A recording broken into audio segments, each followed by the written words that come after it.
The views expressed on this program are those of the producers and individuals appearing on this program and do not necessarily reflect the views of the Sun Prairie Media Center staff, its video service providers, or the staff and elected officials of the City of Sun Prairie.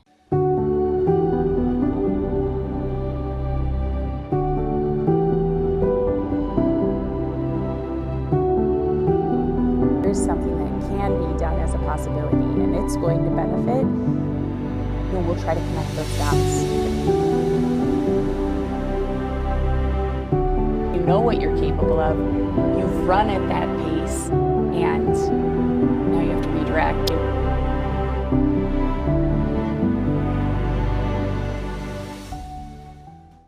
Welcome to Moments of Strength. I'm your host, Mary Kaufman. In this show, we celebrate the incredible resilience of mothers, showing up through life's challenges, growing through every triumph, and carving out space for their own passions and identity. We're here to uplift and reassure every mom that you're not alone, and asking for help is a powerful strength. Each episode brings a story of motherhood's beautiful chaos. I'm happy you can join us for today's inspiring journey. And today's guest is Renee. So Renee, thank you for coming. Thank you for inviting me. Yes, of course. I'm so glad we could work this out. It was a little bit of a scheduling. Yes. Thank you for your patience. Yes. No, I have a very busy schedule. You do. So I feel honored that you would take time to come here, and I appreciate that. We're just starting season 3 with this episode. Congratulations. So, yeah, that's very exciting. So exciting. I appreciate you coming on. Thank you. So it's been a little while since you and I have connected. I think a handful of years pre-COVID, I think we saw each other. Yeah. That may be. So some things have happened since then. Obviously, we're here. Yes. The format of the show really is, we'll talk a little bit about your childhood, and then it sort of naturally unfolds into your journey through, to and through motherhood and your professional pursuits as well. And also, how do we do that? So I think we don't ask ourselves that while we're doing it. So there'll be a little reflection there maybe. I love that. And then thanks. And then the aim of the show really is to uplift, you know, moms who are really in the throes of it, you know.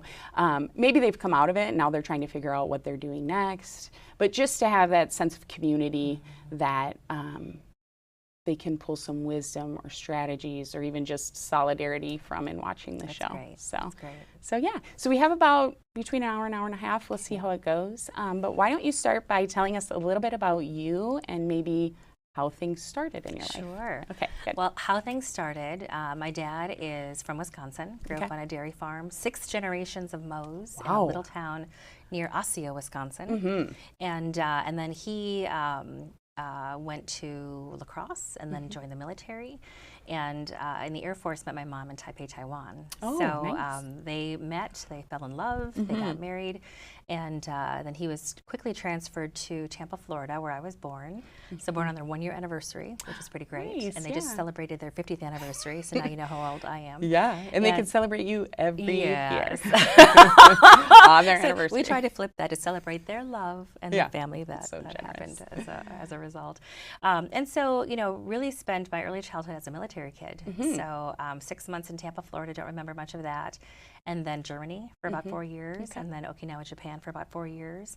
And then when my dad retired, we settled back to Wisconsin near my grandparents' farm. We bought a farm about 7 miles down the road. So I have this really cool upbringing of being in a very diverse home and diverse continents and schools and languages and cultures, and then really getting to stabilize and be, you know, anchored into rural roots in Wisconsin. Yeah. So how old were you when you came back? And About to the farm? 9. 9? Yeah. Okay, yeah. Yeah. So you really had the best of both.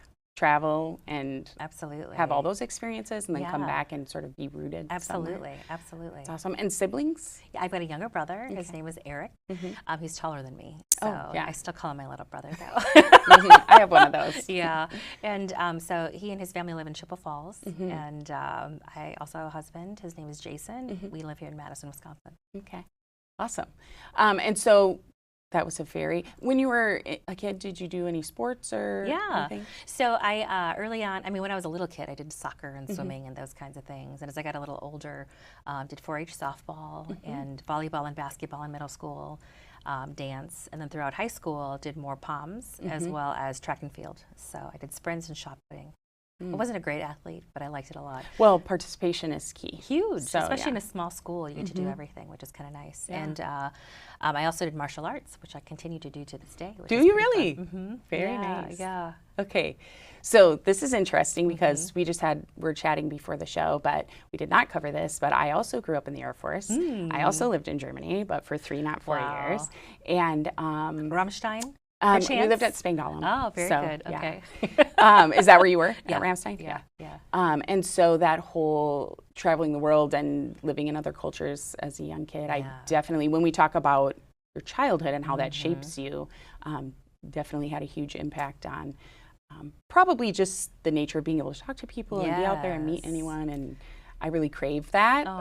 So yeah, but and being a really excellent packer. I'm great at packing things. Yeah. So. Oh my gosh. Do you let anybody else do that in your house? I mean, yeah, I let my kids independently pack their own stuff now. But when I'm organizing or putting things away, I like to do it myself. Same. Yeah. And so good at it. And then when you get to the new place, it's like, I forgot I had this for Christmas. So anyway, so that is similar, but the being rooted somewhere, that didn't happen for me until much later in high school, and so it's a little bit more transient, I guess. For sure. But yeah, so did you go to college? How did you end up here in Madison? That's exactly right. So I graduated from Whitehall High School near Trumbull County, and then my parents wanted me to stay in the state, and so I applied to Eau Claire and La Crosse and Madison, and my dad was a La Crosse alum, so he really wanted me to go to La Crosse to be a business major.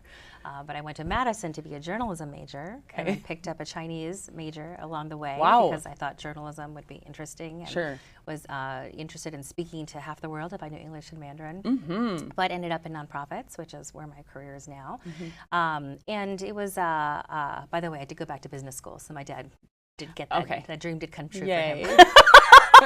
So nice to give back. But yeah, I went to college and actually did a class project that led to an internship, which led to my work. Okay. And so where in there did motherhood come along? Yeah. So I was working at United Way and had the great privilege of getting promoted through a number of different roles. I met my husband while volunteering, Jason, and he's a hospitality guy, so he was in hotels. We were both volunteering, Chamber of Commerce ambassadors, believe it or not. Sure. And so we were married in 2005 and had our first kid in 2009. So Nick, he is 15, turning 16 this week, and Nora, 13, just turned 14 yesterday. So a driver soon. Soon. He has his last behind the wheel coming up, and then his driver's test scheduled. So this is a motherhood challenge. Because you want them to do it. Yes, and absolutely. You can even believe in them, and as they learn, you build more confidence in their skills. Absolutely. But then you aren't also mothering everyone else in the world, and how those things are going to intersect. That is the scary part, too. Another thing I've reflected on is growing up in a rural community when I was learning to drive. Of course, we were riding lawnmowers and tractors for years before we were driving cars. And so I was very confident behind the wheel. But, he's learning to drive in a city and hasn't done much. He's been doing public transportation and biking. And so it's been curious and interesting, and yes, a little, heart-wrenching in some ways to sort of see that, but he's done a great job. The last time I went up to my parents' house, I had him drive me on the interstate. So he had 5 hours of driving. Oh my gosh. He did a great job. That's awesome. He did a great job. Good for him. It's a good test. Okay, and then Nora? Nora, So she is, she's a singer. She loves theater. She just actually did a bike trip for 2 weeks at camp. And so they were bike camping, and I didn't, of course, know what was going on while they were at camp. No digital devices allowed. And they did 200 miles on the El Rey Sparta Trail. I know, amazing. That is awesome. Amazing. That's a good way to spend 2 weeks. Really good way. And I told my dad about that, and he said, that's a good program. He is correct. He's 85 now. So, so they're doing great. So my journey in motherhood, really, mid-career. And then I became an executive at United Way when the kids were about 2 and 4. So they were pretty little. Yeah. And that's a big responsibility. Big responsibility. But you know, I had a big job before that, doing a lot of our fundraising outreach in the community and community mobilization. So I remember from that time how excited all my volunteers and team members were when I knew I was pregnant and was talking about it. And that felt really gratifying. Yes. And one of the best pieces of advice I ever got was my former boss, Leslie Howard, a great mentor of mine. And she said, I know you're going to think you have all these busy things, you're just going to add in a baby. She's like, it's really different. And her advice was baby first, job second, drop everything else. Yeah. And I modified it a little bit for myself, which was family first, work second, and everything else is a bonus. And kind of thinking differently, smart, you know, just kind of reframing it with what fit better with me. But it was still some of the best advice I've ever gotten. And so you just kind of figure it out. It's hectic and chaotic and scary and frustrating and all exhausting. Exhausting. But also, you know, so worth it. And to see the people they are now is just so much fun. Yeah. And you know, that whole, even just with two things, and she's right, that kind of advice is so important, especially when you're launching into motherhood and you just, feels like as you're getting into it, you kind of should have known because you've seen mothers, you maybe had a mother or caregiver, you maybe babysat, like somehow you feel like you should know these things. And then day one, you're like, what do I even know about this? And the pressure and responsibility that comes with it, because now this person who cannot take care of themselves is there. Yeah. And so even to have two things to bounce it off of, you know, baby first. Okay, so whatever else is pulling at me, I already know I can't attend to that right now, you know. So, yeah, that's great to have. Yeah, it was wonderful. Very supportive. Okay, so you've been with United Way for a long time now. Yeah, almost 25 years. In a lot of roles. Yes. And that job, that organization, you know, really is geared towards supporting families. And so really aligns kind of with what we're talking about here. So do you want to talk a little bit about what you do? Sure. Maybe the roles that you had going into this role that you have now? Absolutely. That path. So maybe I'll start with what we do as an organization and then go into the individual roles. So you're absolutely right. You know, we're two parts of our organization, really. One is to help mobilize more care in the community. So we're trying to help people learn how to give and advocate and volunteer to make change in the community. And we know that helps with a sense of happiness and peacefulness and community well-being. And we also want to help with individuals and families getting to their best defined selves and their own self-defined goals. So we do that working with a whole network of nonprofits who help support families, particularly those in poverty or those who have experienced some pretty difficult circumstances in history. And so we believe in a 2 and 3 gen approach, which means that you can't help empower kids and adults without doing it together. And so we've had that experience and investing in parents, whether it's job skills or housing or healthcare access, mental health supports included, while helping kids with a sense of confidence and education success and feeling connected is really critical to do together. So that's been a really exciting place to be for my whole career, and I really believe in the power of helping one another and also really understanding that people are all doing their best, and sometimes they haven't had the experiences or mentors or access to either resources or relationships to be able to have that sense of, you know, what are my goals? How do I do what I want to do? And most people universally say, you know, I want to have a safe place to live. I want to have enough to eat and enough to have a little bit of breathing room. And I want to be a great parent and have my kids be successful and hopefully do better than me. So I think when it comes down to those fundamentals, the things that we're trying to do to help build that for every resident in Dane County is really exciting. So my role, I started in the marketing area since I was a journalism major. And that was the internship role that they recruited me for.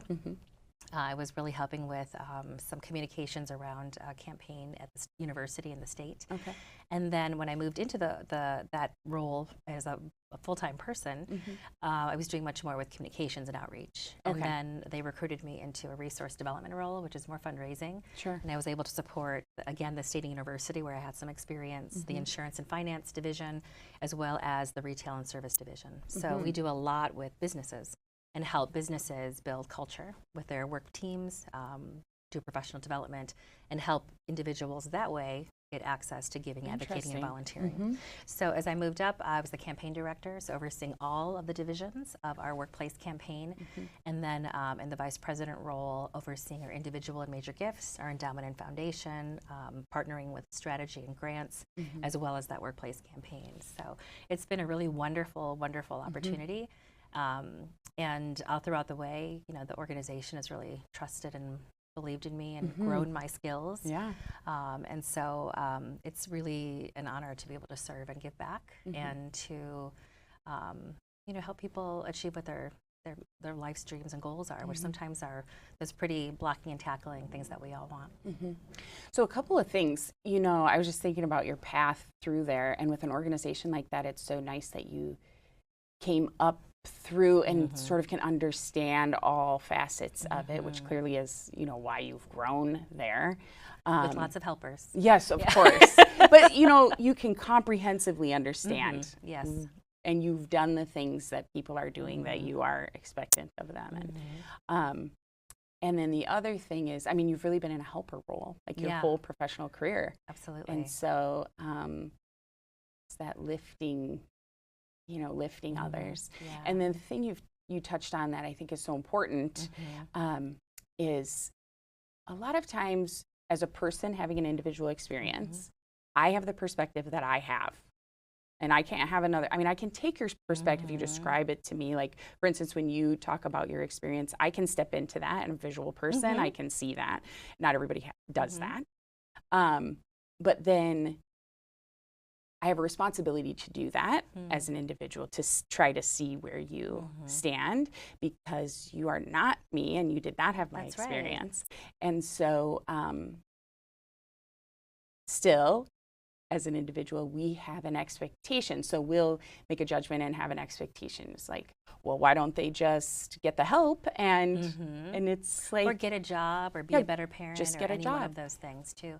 You know, I love that, and I do think that one of the most important things about United Way is helping people see different vantage points. You know, sometimes people on the margins have a wider worldview, and so much of what we do in working with nonprofit and government and donors and volunteers, especially volunteers, always centering the voice of those who are using services or needing services the most. But you pressure test what actually is going to work, because what I think worked for me or what I think might work for you might not actually be the things that solves the problem. And so, you know, what we try to do is to help to frame issues in ways that really truly understand the problem we're trying to solve, and then co-create solutions. Right? What are the strategies we're trying to advance to actually make a difference on ending family homelessness or increasing graduation rates and literacy? And then we resource that. That is the community education and mobilization part of the work. That's where your funding goes. Yeah. And so to help people understand, how do you know enough to care enough to act, and act in ways that actually make a difference?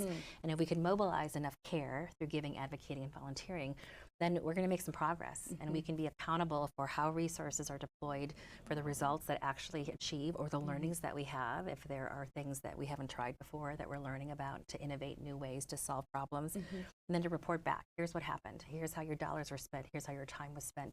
And ultimately what we're trying to get to is more individuals who are feeling their own sense of well-being, more families able to thrive. And we measure success through some community health indicators. So they include things like number of families over 200% of federal poverty level. So we know that's what you need to make to afford a market rate apartment in Dane County. By the way, to afford a house, it's 400 to 500% federal poverty level.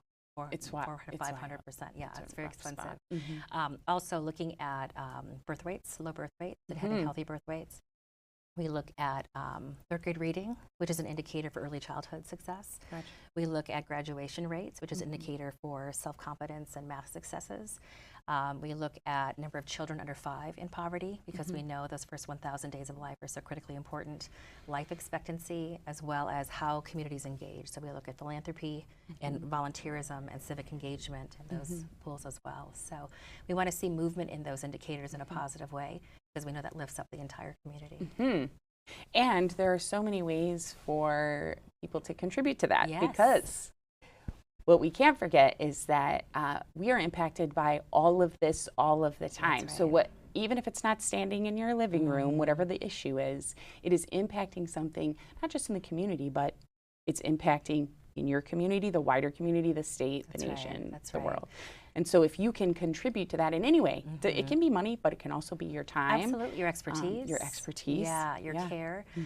Sometimes I think just, your open-heartedness in the world as you're walking through a community to give someone a smile or help them feel like, oh, yeah, I may be having a rough spot in my life or a rough day today, but somebody else can be kind to me, makes a big difference. Earlier we were talking about if there are judgments, just do this, just do that. And sometimes the just doing that isn't solving the problem. So there might be some other deeper things that need to be addressed. And so if there's a little bit more compassion with accountability, for sure, then you can actually affect more change. And we've seen it. We've seen families move from really difficult, multi-generational challenges into self-sufficiency, independence, and happiness. The ability to be well and to help their children do even better. And so, I think that there is the understanding that it can be done, and when we all work together to help make the circumstances better, we can actually make a huge difference. And there's no reason why we can't here in Dane County, as well resourced as we are. Yeah, absolutely. So this these children's books that I'm not here to plug them, but just along those lines, this last book that I wrote called I Can Lift the World is just about that. So, again, you don't have to have, it's just in the daily actions, as you're leaving the store and, someone's emptying their cart and it's going to be an effort for them to take their cart back. Maybe you don't have a cart, can I take the cart for you? Or I was just at a softball tournament and this mom, we were out in the middle of nowhere and this mom is pulling her wagon, a plug for a wagon if you go to softball tournaments. But anyway, she was pulling her wagon, her daughter was in it. It was on this terrain that we did not expect. Even just to get the back end of the wagon and say here, I'll push this. And I think we have a sense where there are lines we don't want to cross because we don't want to impose on anybody. But if you have a general attitude that you go through your day and you're just going to lift where you can, those opportunities will present themselves. And the littlest thing. And sometimes you don't see the end result of that. But that's okay. You know that you did it and it probably had an impact. And absolutely. So No, I love that sense of lifting others and the literal lift of the back wagon wheels or helping somebody. And I think too that ability to say, hey, you need a hand. And if somebody says no, that's not about you, and you offered, and they can say yes or no. But sometimes people say yes. I was just, I didn't want to impose. I didn't want to ask. And I'm so grateful that you did. So I think that's just part of the human experience. And that's also part of, what we're trying to build, that humanity of our community. There's so many places where, I don't want to get clobbered if I have this point of view and I'm afraid to say this thing. And so, that ability to have a place where you can bring all those conversations into the room in a non-judgmental way and say, I hadn't thought about it that way before, or I don't understand how you got to that position, but now it helps me to have a relationship with someone who does, because that might make me think differently about what I need to do. So many people want to do something, and how you channel that into an action that actually is productive and healthy and is a win-win-win for all the parties is something that we strive for every day. And that whole, I want to do something, and oftentimes it's like, I want to do something that I want to do because I like it. And because I like it, and then I want you to like it. Exactly. And I want you to adopt it. So I think, too, just testing out, if you're not an open person, it's okay. A lot of things contribute to that. But testing out the idea of being open, because, again, we're here. You get one life as far as we know. And it's short, and it's an adventure. We're here to have an adventure.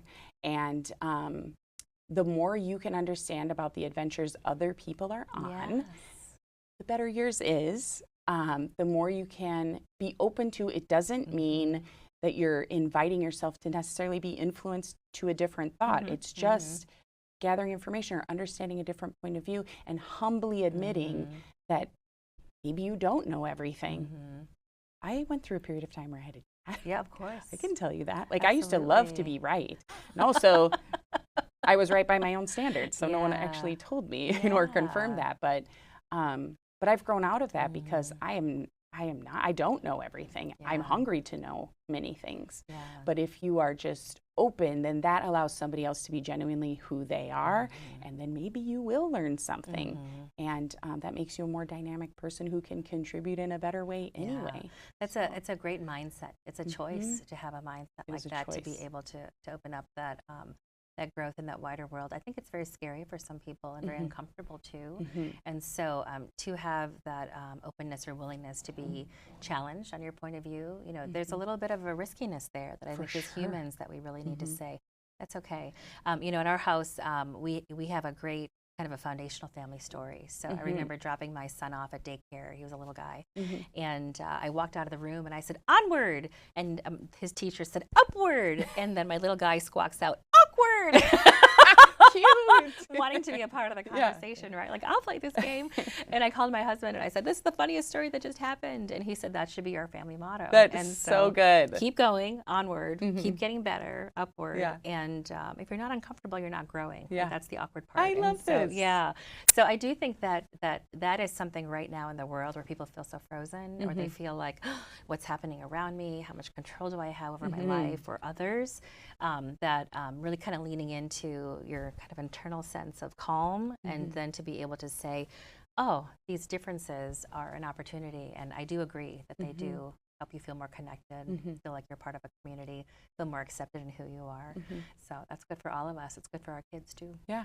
And just try it. Yeah. You know, you can tiptoe in. Yeah, that's right. That's right. The awkward part. Yeah. If you're not uncomfortable, you're not growing. Yes, for sure. Kind of a mantra sometimes, right? That's great. Yeah. So I love that. Onward, upward, awkward. So yay, that's great. I will remember that. Aw.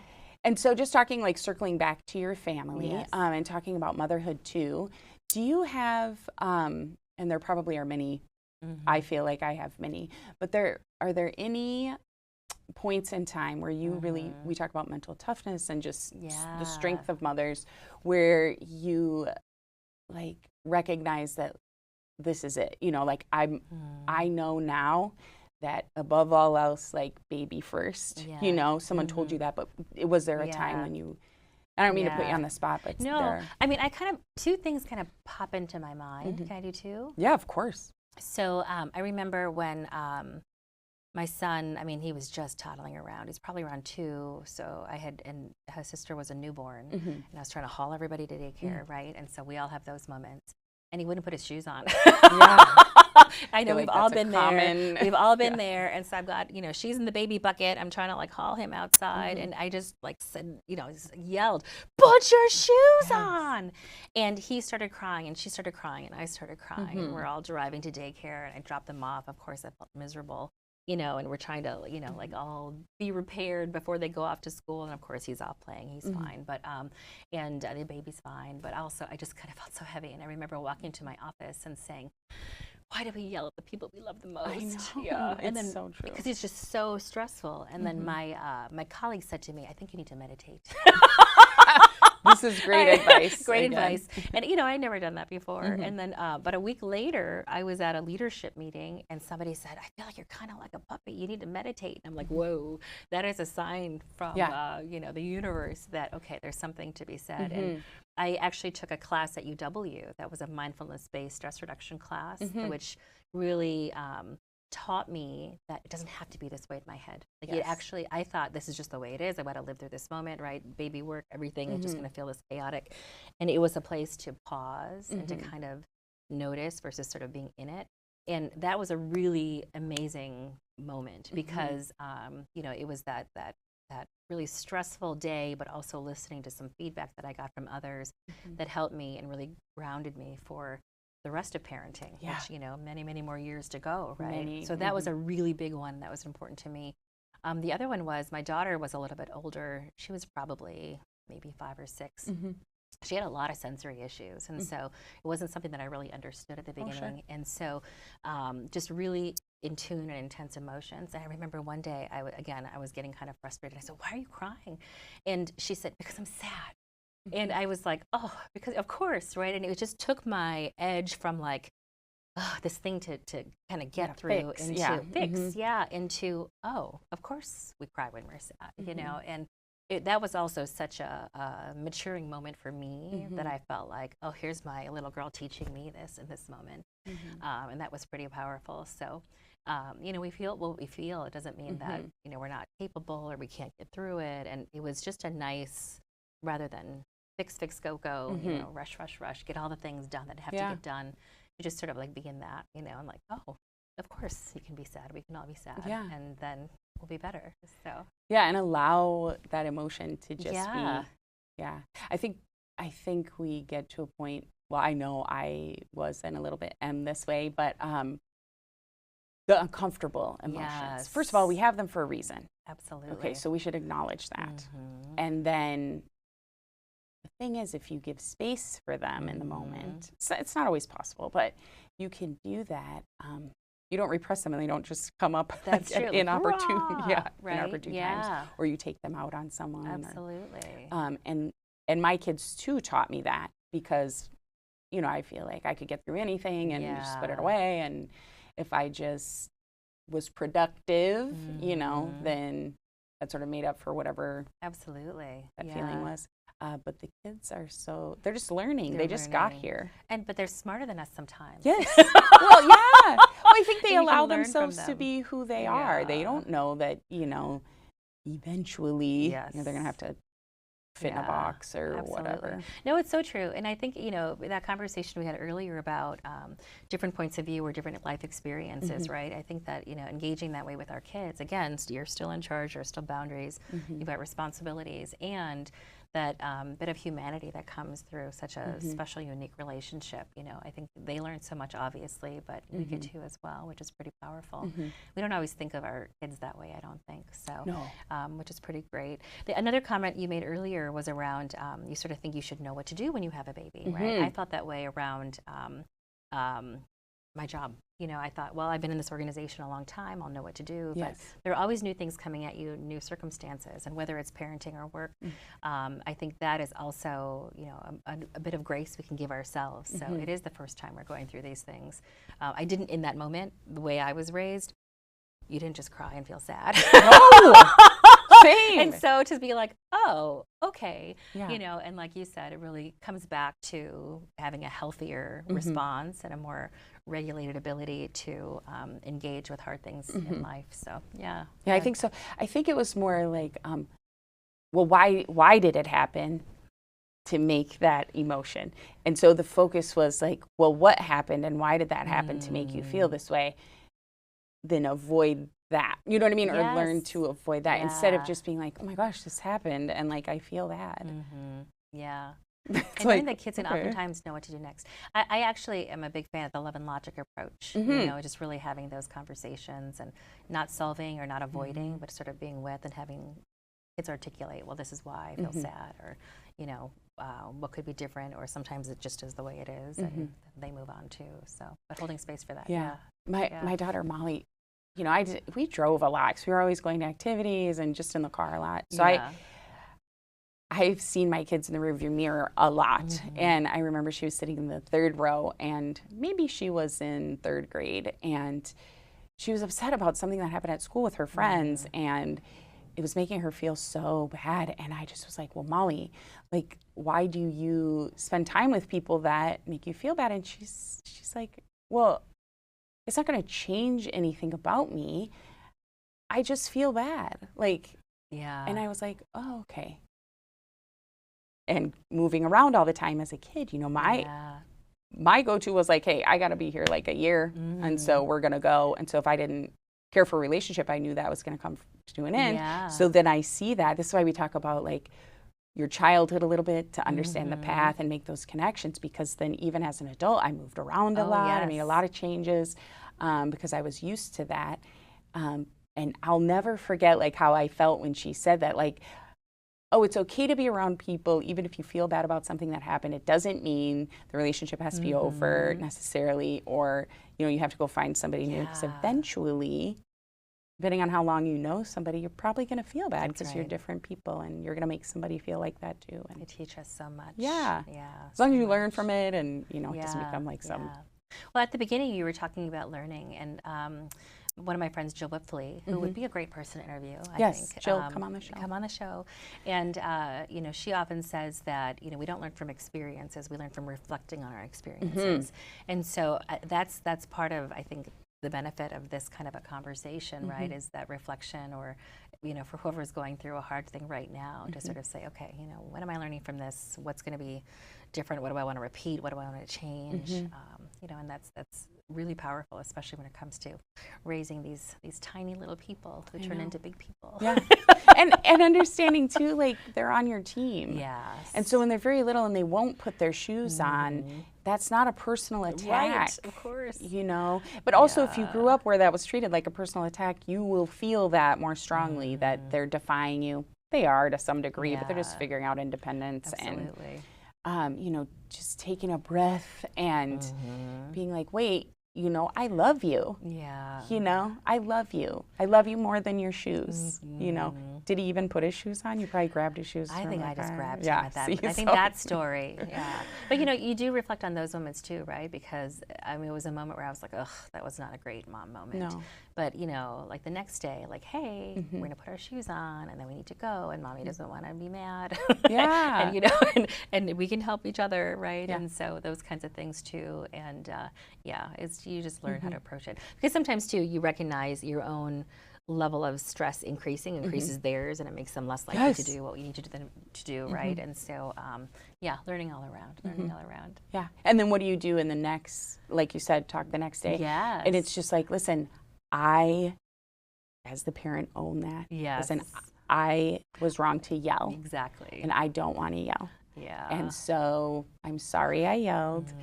We're going to put our shoes on, or let's try to do better tomorrow. That's right. And I think we have a hard time too, as the parent. We're supposed to be the authority. We're supposed to know what's going on and how to direct kids, and to humbly admit you maybe weren't right. You were human. You're also flawed. That's right. Can really, you know, build relationships with your kids and trust. And absolutely. And those are the kinds of things that end up being sort of smoothed over in the future, versus like that thing, remember that time when you really blew up at me, right? And so yeah. And so it's about healthy relationships, and we get to practice every day with everyone. Yes, not just the kids. Yes, in work and volunteering, and all the spaces, on the soccer field with wagons on rough terrain. All the places. Yes, all the places. Okay, so now you're here. Are there things you are pursuing? I mean, United Way is huge, obviously.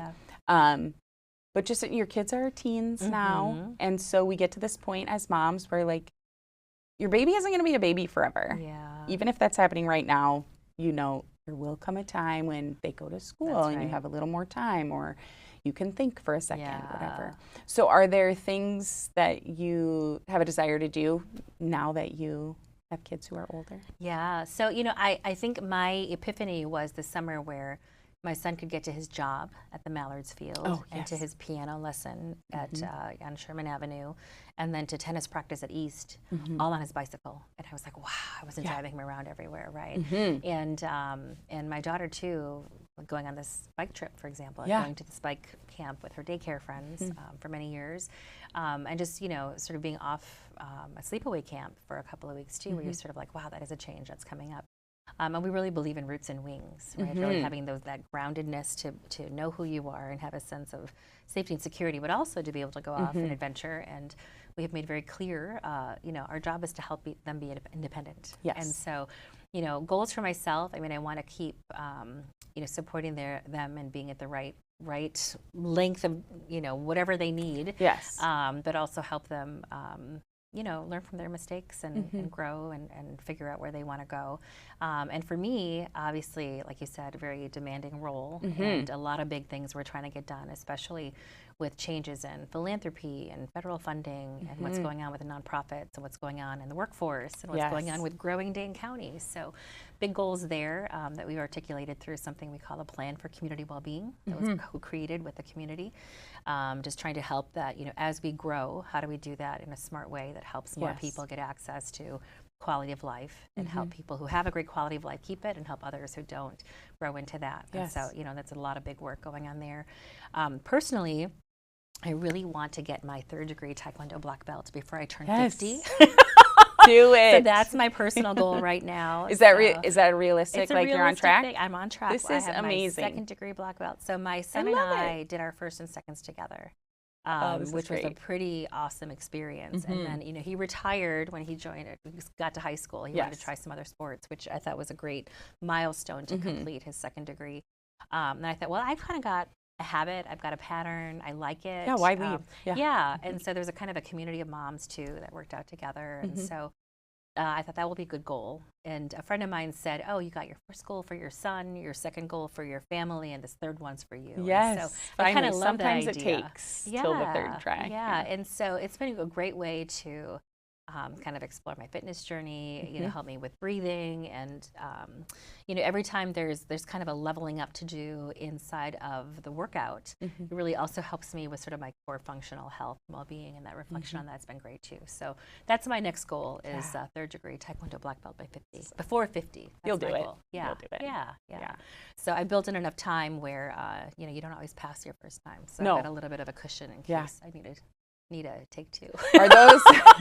Are those fairly long tests? They are. Yeah. So it's a 30-minute hill sprint. So you got to do hill sprints for 30 minutes, and then a 2.5-hour workout they call the gauntlet. And so that's, I mean, literally it's 2.5 hours of, you know, punching, kicking, sit-ups, push-ups, jumping jacks, running around, all the things. And then you do your testing, and the testing is your forms, your board breaks, as well as sparring. Many rounds of sparring. Yes. So, and it's sweaty in that. It's very sweaty. I'm a so sweaty person anyway, but yeah, it's very sweaty. But I think, you know, and it's hard on your body, but it's really satisfying in a lot of ways, because you have to go through all of that physicality and then still have the mental strength to do the rest of the testing in a very effective way. So it's been a fun thing to do. I'm not naturally great at it, so it's really hard. Yeah. And so it feels like a big accomplishment. That feels good. You know? Yes. Yeah. Congratulations in advance. Because you will do it. You. Yeah. Thank you. That is awesome. I'll text you when it happens. Please do. Yeah. You just be sweating and can barely get it out. Yeah, that's amazing. Yes, so that's a big goal. And then the other thing about something like that is keeps you centered. Yes. Discipline. Yes. Because you know, I mean, you won't pass the test if you don't do the work. That's right. Got to do the work. You can translate that to many other areas of your life. Yeah. And this is also a PSA for that. It's like, just do the work. Do it for one small goal. Yeah. Just small steps lead to like long distance. Because third degree, I mean, it's a long road to get there. And look, you're here because you did the work, even if it's over years.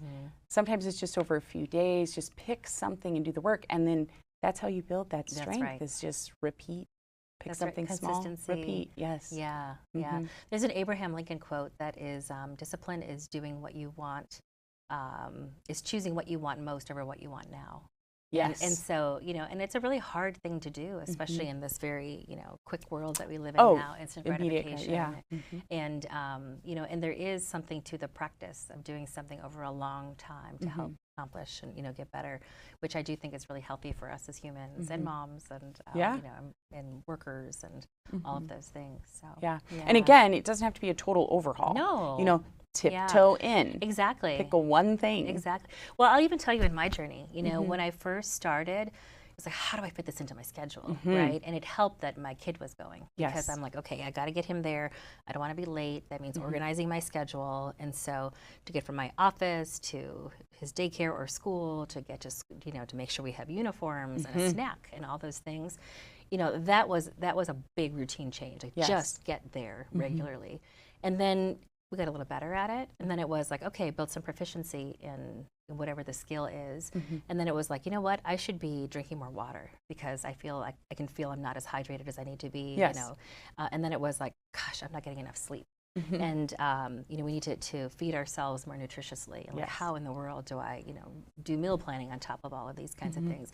So it really was those incremental things too, right? And I might have started with like, yes, I want to work out regularly, and, you know, I want this fitness level, I want my kid to be at this, you know, achievement, but it was those gradual steps. And so, I mean, it's been almost 10 years. And so, you know, to be at a third degree, some weeks I can't go to class because we have an event every night or something every morning, but I try to do kickboxing in the morning 2 to 3 times a week at 5:45, and I try to do at least 2 classes a week and a lesson. And so, and I can't always do that, but if I can kind of build in something a little bit every day, and then do some stretching and maybe do a run to get ready for those hill sprints, you know, so it does take time to build toward that. So I just want to underscore that for anybody who's watching, because sometimes it feels like okay, third degree black belt feels like, wow, that's, you must have been doing a lot of stuff, and I have, but it started with, how do I just get to class? Or how do I adjust my budget to pay for class, right? That's something a lot of folks, have to figure out as well. But just taking a walk every day, for free, and just going outside and finding a 5-minute breather. Just start with something, and that can help grow toward, larger, bigger things. So. Listen, just practice getting the stroller ready. Exactly. Like if you can make it that far, yes. When you have a new baby and everything is adjusting, maybe you already have your 2-year-old and a new baby, and the dog. I've seen this. Yes. I never had the dog part of it, but it's like we have a dog. Okay, I feel like, though, like you're trying to get the dog to adjust at the same time that you have to pack the stroller and the baby and wear the baby and push the other. It's a lot. Just get out the door. And then, you know what? Go back in and unpack everything and just reward yourself for that. Or try to keep something already pre-packed in the stroller, and build your systems and find your routines. And it's not always perfect. And sometimes it's a disaster. And you kind of laugh and then, well, next time we'll try it again next time. So. Yeah, it's a journey, but one that so many people have gone through, and I hope when people feel alone, they can reach out and find some support, whether a neighbor, and again, that friendly face, right? If you see somebody juggling a toddler and a baby and a dog, just say, "Hey, you're doing great." Yeah. Way to get outside, kind of thing. How can I? Yeah. Can I pick up the sippy cup that just got tossed out of the stroller again? Right? Because he's gonna throw it again. I'll just follow you. I'll just pick it up every time. Yeah, there are ways to support that. Absolutely. And then, expect it to not work. Yeah. Hope that it does, plan for it to work, That's and then right. expect that it doesn't, because then you won't be so knocked down when it doesn't. Absolutely. There's no such thing as perfection. We're all going through the journey, and but you can learn something, and you can appreciate every moment too. And again, that's kind of back to mindset again. Yeah. But it is hard when you have little ones. I did find in my own experience, when the youngest one gets to 4, your whole life changes. That's a really big milestone. So it's very difficult to do a lot of the other things more than family and work in those early stages. But I believe you can do everything, just not all at the same time. Exactly. So just pick a thing. And get a whole lifetime to be able to figure it out. We hope. Yeah, and between that 0 to 4, 0 to 5, your focus really is that. And the more you focus on that in those early years, it's not going to be easy, but it will be smoother as your kids grow, because you will have a relationship with them that is positive. Because you focused on that. They will be probably attached to you in a positive way because you put in the work. So putting in the work on that front end so that your kids can then grow and be socialized and be in society and be positive contributors and still have the things that kids run into. But you will have given them such a gift, and yourself, because that comes back to you. That's such a big part of our work, is really investing in early childhood and young families for that very reason. And if housing instability or food insecurity or stress or abuse in the home, those kinds of things, to help with on-ramps toward that ability to be fully present to parent. If you've got 2 or 3 jobs and you're sort of juggling kids around across the neighbors to take care of one another, it's a good support system, but we want to try to help foster those nurturing bonds for those exact reasons. So well said. So if somebody is in a position like that, as long as you've brought that up, what can they do? I mean, you're here as a representative, definitely. Yeah, so the first thing people can do is call 211 or text 211. Okay. So 211 is a 24/7 information referral service. I love, before you pointed out, it's a helping, I've been in a helping job. Yes. Our director of 211, Ed Wall, always says, we exist to assist. Yes. And so 211, if you're comfortable calling, we'll give you a friendly ear and some resources to be able to find support. Maybe it's, the top calls right now are for housing support, food and utilities. Gas money and job search are the 4th and 5th. But we help support many different referrals in terms of all social services. And so call 211, text 211. We also have an online database and kiosks around the communities, including in Sun Prairie. So that's an anonymous way to also get some support. So it still requires a little bit of work. You've got to still go to the nonprofit and see what eligibility and what services are available. But there are places that people can get at least hooked into some support. And I always tell people that 211 is available when people call to know what the resources are. And when we're doing fundraising or advocating for services, that's how we make sure the services are available when people call. Sure. So by volunteering with a nonprofit, building some capacity, volunteering to help in your school, your community, your faith community, that's all great. But donating dollars allows us to help support individuals when they're looking for services. So like I said, for housing support, sometimes it's a little bit of rent if there's been a health issue or a relationship issue. Food is around really being more efficient with how food is aggregated and distributed out into the community, with the hope that ultimately everybody has a successful life that they define and they're able to achieve. But sometimes we need some support to help with, again, compassion and accountability to get to self-sufficiency and well-being for everybody. Yeah. And I will say, where we met when I was supervising at the job center, something that was very eye-opening to me was it's the great equalizer there. So, people that come in looking for a job, you cannot determine who's coming in. So anybody at any time could be in a position where they need something. And so to remember that, if you're a person who can support and give or, donate your time, volunteer, whatever we've been talking about here, because there are many times when people came in there and just were stunned, business closed, their job got downsized, whatever the reason. There are many reasons, but there's a lot of shock, that walks in there and needs assistance. Shock and shame too, and again, back to that compassion. And I agree with you, we try not to be scary about that, but things can happen. So the top 3 reasons people become homeless are, number 1, loss of funding to be able to afford housing. A lot of times that's job loss. The second thing is major health issue. Right, so there might be a health issue, maybe it's too expensive, there's some, debt that people have that causes the financial insecurity, mental health issues. And third is a major relationship issue. And so any one of those things can impact anybody. And so to have a community of support to help people get back on their feet, sometimes it's a very short amount of time, but to have the kind of community where we care about each other lifts everybody. Yes. So good. Yeah, oh, wow. It's good talking about it. Yeah. So, you've been doing this a long time. A long time. You and all of your people that you work with? I mean, we work with so many volunteers, so many amazing team members and nonprofit partners who are just phenomenal at what they do. We believe in mutually beneficial relationships, right? So when we can help bring light to issues and bring light to solutions and help mobilize more care, they can really focus on their missions and doing what they do so well. It takes a big team effort to make a great community. Yeah, and thanks to you and everybody who works with you that has contributed to making this a better place. We do day it together. in and day out. Day in and day out. The power of caring, working for all, we That's like right. to say. So 211. Yes. And you listed some things people would contact 211 for, but I would say if in doubt, call or text. Call. Yeah. I mean, people have called and said, what time's the Badger game? So I think I feel like that's full community support. and so much of it is a search. I do think that one of the things that our 211 Center has done that's been phenomenal is really connect all the call centers across the state. And then a couple years ago, we were able to connect all the call centers across the country. Oh, wow. So if you call in with your zip code, so we had a caller say the other day, hey, I live in this state, but my mom is in your county, but I'm worried about her. What support and resources can I give? And so our team was able to help assist with that as well. So 211 is the right place to start for even if you want to get involved with the volunteering. So they're sort of that main entry point into all the work that we do. Okay. And like I said, their mantra, we exist to assist. And so we just want to help people help others and do that in effective ways. So.